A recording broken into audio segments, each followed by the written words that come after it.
Maintenant, nous allons donc passer au rapport d'activité annuel. Classiquement, celui-ci vous était présenté par une lecture du document écrit qui vous a été remis. Eh bien, cette année, nous avons souhaité innover et nous allons vous montrer un document audiovisuel qui reprend l'ensemble de nos activités de l'année passée. Bon visionnage.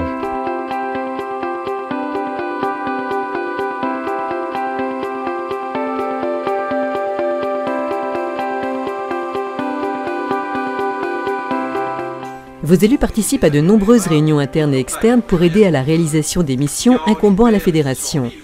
Élus comme salariés, ont participé à de nombreuses commissions relatives notamment à Saint-Pardoux, Vassivière, le dossier Vienne, les empoisonnements ou la promotion de la pêche pour les jeunes entre autres.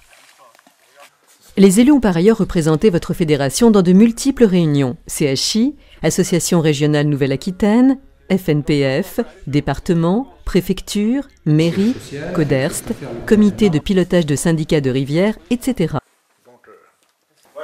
Le conseil d'administration s'est quant à lui réuni 7 fois et le bureau se réunit de manière régulière tous les 10 jours pour aborder en profondeur des sujets de fond.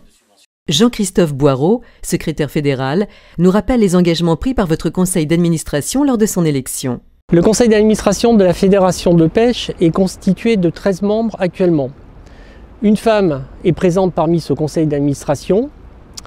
Ce conseil d'administration se réunit environ tous les mois et demi, plus si besoin.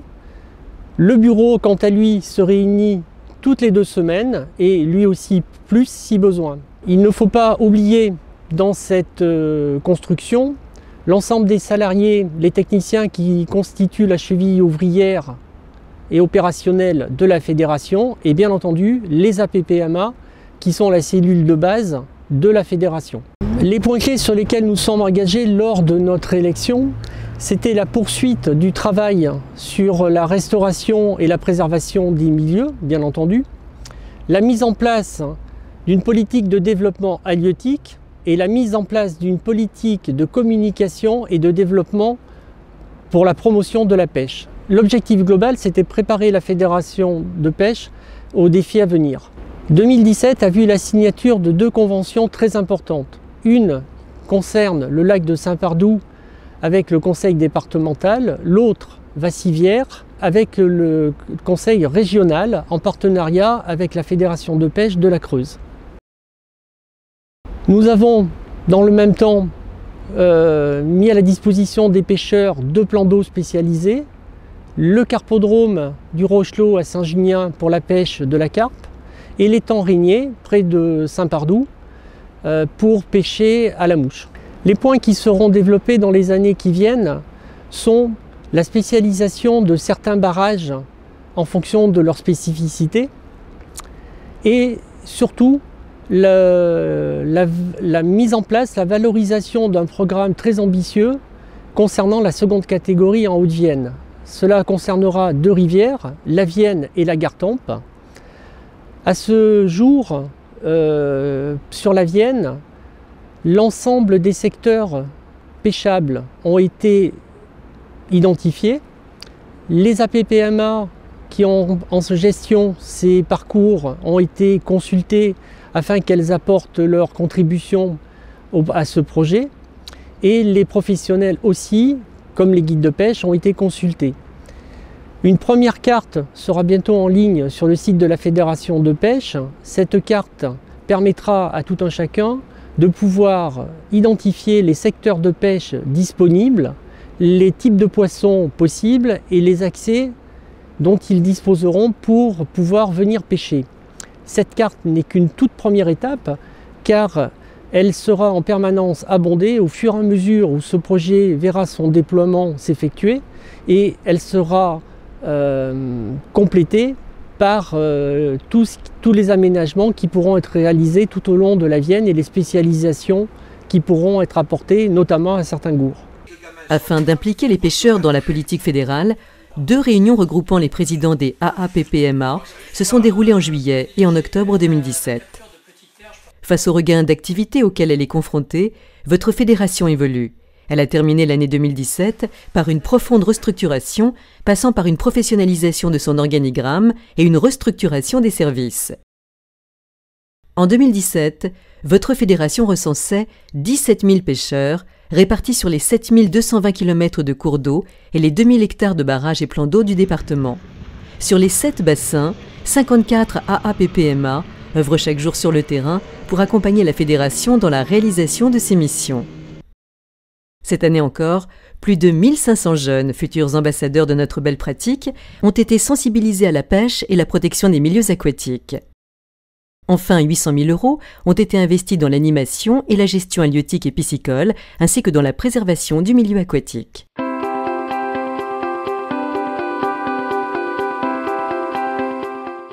Votre fédération est sollicitée pour le traitement de dossiers juridiques, notamment ceux instruits par la Direction départementale des territoires. En 2017, nous avons reçu et répondu à 37 demandes d'avis pour des dossiers eau. Ces avis se concentrent par exemple sur la protection du milieu lors des vidanges, la réduction des impacts thermiques sur le milieu, le maintien d'un débit minimum dans les cours d'eau, la continuité écologique ou la protection de la population piscicole. Le CODERST, conseil auquel siège la fédération, s'est réuni 10 fois en 2017 et a examiné 51 dossiers. Ces réunions en préfecture mènent à un avis sur les projets d'arrêté soumis à la signature du préfet. Les dossiers examinés concernent toutes les installations, ouvrages, travaux ou activités susceptibles d'avoir un impact sur le milieu. Le CODERST restreint s'est quant à lui réuni 3 fois en 2017, examinant 29 dossiers relatifs à 41 plans d'eau. Ces réunions, qui rassemblent des structures spécialisées dans le domaine de l'eau, sont similaires aux précédentes, mais concernent uniquement les plans d'eau. Il est bien évident que les premières missions qui incombent à la Fédération de pêche sont des missions de terrain, ça il est vrai, ce qui occupe une bonne partie de l'emploi du temps et des salariés, et une partie de nos élus également. Mais les missions de la Fédération ne se limitent pas à ça, c'est une certitude, puisque nous sommes investis d'études, de dossiers, au niveau juridique et police de la pêche et conformité des plans d'eau, entre autres. Et c'est pour ça que nous passons beaucoup de temps, entre autres avec notre responsable administratif actuel, à étudier des dossiers pour l'administration, à étayer des argumentaires et leur proposer des règles à édicter auprès de Monsieur le Préfet. En 2017, seulement 2 nouveaux PV concernant des défauts d'autorisation ou déclaration pour des travaux affectant le milieu aquatique ont été recensés. Au total, ce sont 14 PV eau qui ont été traités. De par nos missions, la Fédération de pêche est automatiquement invitée à pas mal de débats d'ordre environnementaux, évidemment. Donc, essentiellement, le CODERS, qui est le Conseil départemental de l'environnement et des risques sanitaires et technologiques, auquel nous siégeons régulièrement, et auquel nous essayons de faire valoir les intérêts de la pêche, des pêcheurs et de l'environnement, des milieux aquatiques. C'est le prolongement de tous les avis que nous avons étudiés et pour essayer de faire prendre les décisions définitives à Monsieur le Préfet dans le bon sens. Concernant les contentieux pêche, ce sont 44 nouveaux PV qui ont été reçus en 2017. La majorité d'entre eux concernent la pratique de la pêche sans carte, le non-respect des périodes de fermeture de la pêche et d'autres infractions à la réglementation en vigueur. Ils proviennent de manière générale des services de l'ONCFS et des gardes-pêche particuliers. 4 salariés sont assermentés par la préfecture de la Haute-Vienne aux missions de garderie. Une quarantaine de gardes-pêche particuliers viennent bénévolement renforcer ces effectifs pour des actions sur le terrain.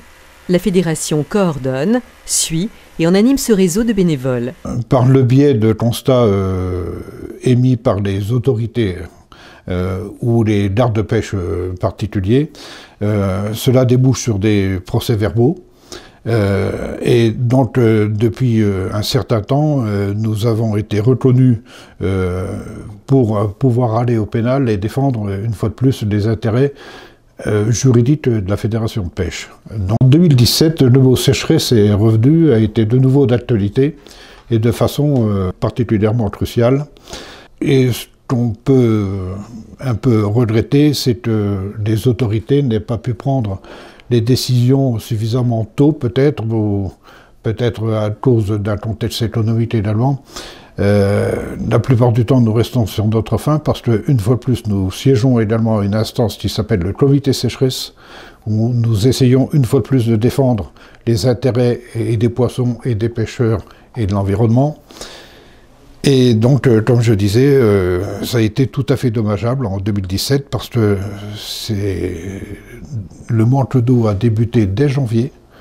Les mois qui ont suivi n'ont rien arrangé, même si de temps à autre nous avons eu quelques petites pluies qui ont permis à l'herbe de rester verte. Ce n'était qu'une humidité superficielle et éphémère.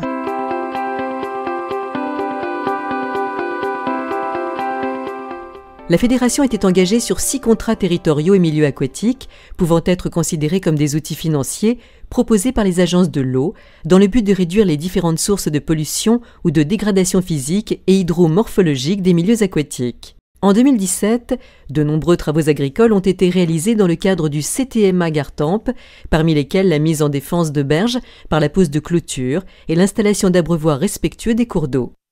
De nombreuses pêches électriques d'inventaire, réalisées grâce au soutien des AAPPMA de Chalut, Rochechouart et Saint-Laurent-sur-Gorre, ont permis d'alimenter les diagnostics, notamment sur l'Exette et la Gorre, dans le cadre des CTMA Vienne-Médiane et Vienne-Amont.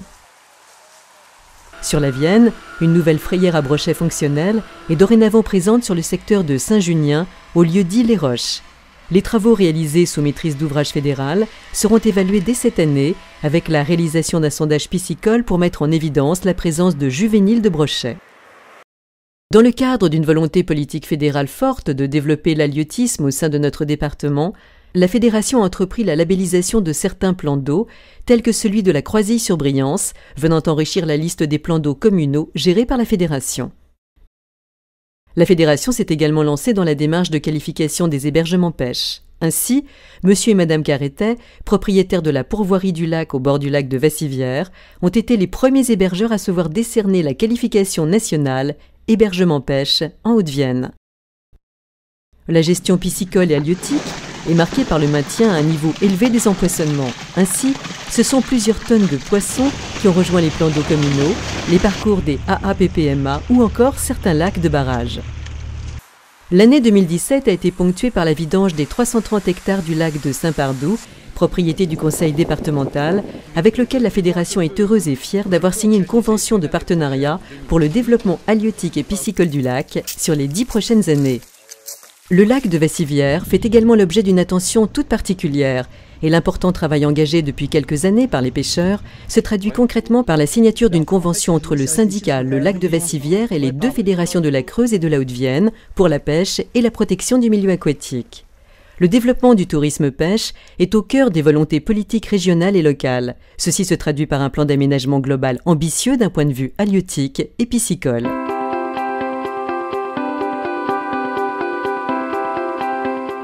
Les activités de la Fédération de pêche de la Haute-Vienne s'articulent autour de 3 grands axes. La protection du milieu aquatique, l'halieutisme et l'éducation et la formation des jeunes pêcheurs.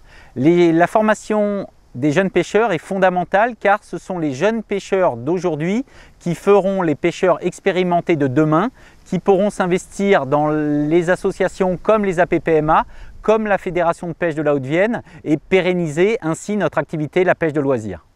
Notre loisir est un loisir d'expérience et il faut des années et des années pour acquérir les bases pour ensuite prendre du plaisir au bord de l'eau.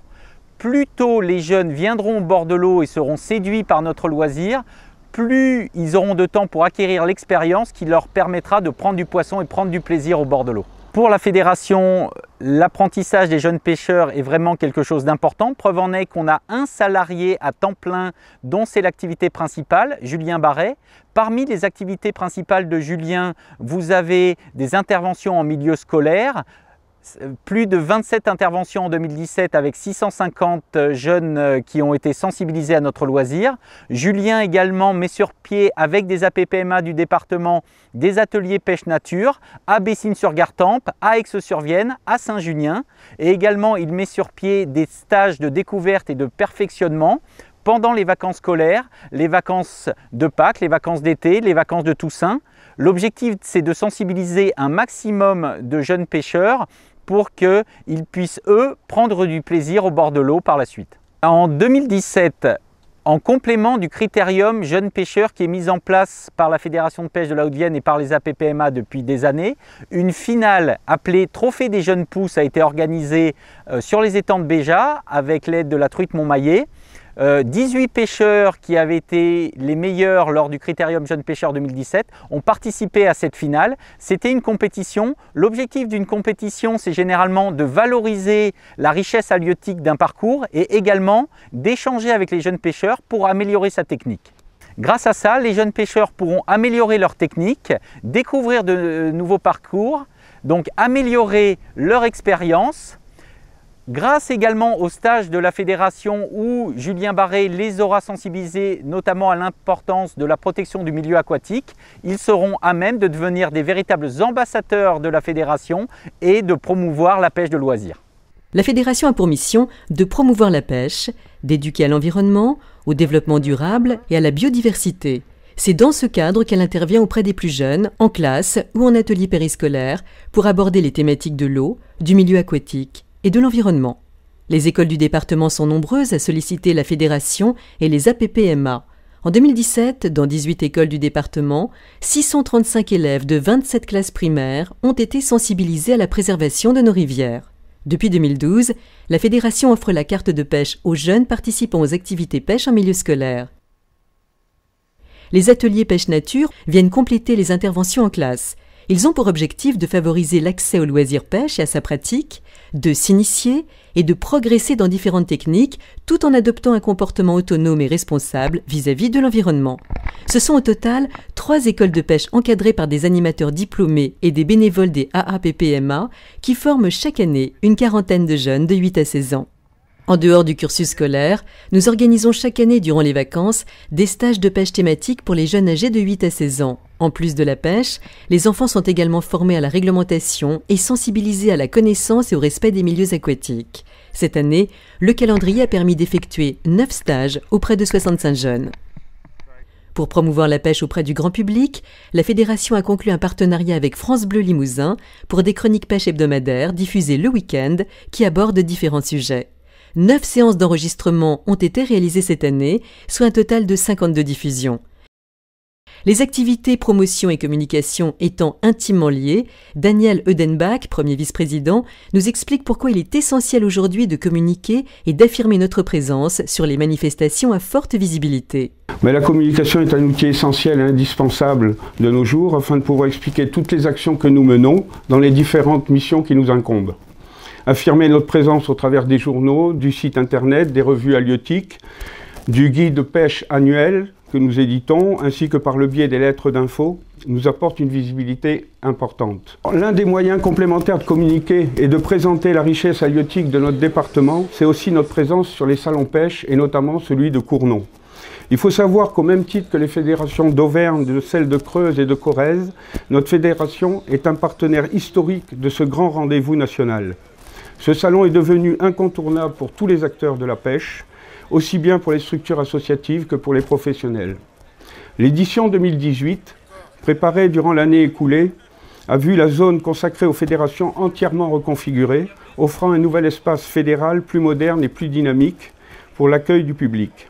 Les associations régionales Auvergne-Rhône-Alpes et Nouvelle-Aquitaine se sont mobilisées en unissant l'ensemble de leurs fédérations respectives avec la volonté de représenter et de faire découvrir la pêche associative de loisirs.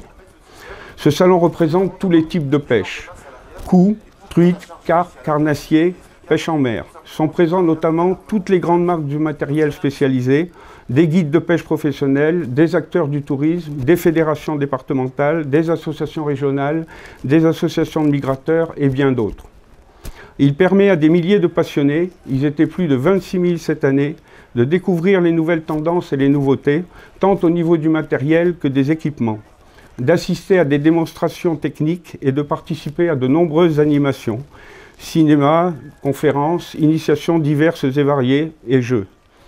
Il est à préciser que vu l'engouement de nos pêcheurs auviennois pour cette manifestation, lors de la journée du samedi, nous mettons un car à leur disposition. Cette année encore, ce fut un succès, le car affiché complet.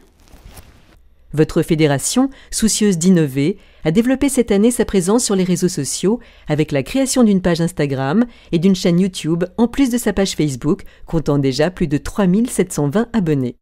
Un site internet et une application PêcheApp 87, disponible sous iPhone depuis 2017, sont à la disposition des pêcheurs en quête d'informations. Votre fédération voulant s'impliquer dans des actions de communication cohérentes s'est associée à la FNPF pour proposer une projection en avant-première exceptionnelle d'un film de Nicolas Vanier en septembre 2017. Fin 2017 a été marquée par la réalisation de l'édition 2018 du Guide de pêche 87. Ce document, édité chaque année, a connu un renouveau afin d'en faire un outil promotionnel de qualité auprès des 17 000 pêcheurs du département et des touristes. Enfin, comme chaque année, votre fédération a largement communiqué par le biais d'objets publicitaires distribués auprès des AAPPMA et lors des événements importants. Vous avez pu constater que ce rapport était riche, complet, varié et qu'il touchait à l'ensemble de nos missions. Alors évidemment, tout ce travail qui est fait, il est fait par votre fédération, mais je tenais à vous rappeler que la fédération, c'est vous. C'est-à-dire que la fédération, sans les associations que vous représentez aujourd'hui, eh bien votre fédération n'existe pas. À l'inverse, la fédération a besoin de vous. Et vous avez pu constater que beaucoup de ces activités qui ont été rapportées tout à l'heure viennent du terrain, viennent de vos actions. Donc je savais que je pouvais compter sur vous, vous pouvez compter sur votre fédération, nous pouvons continuer à travailler ensemble. Merci.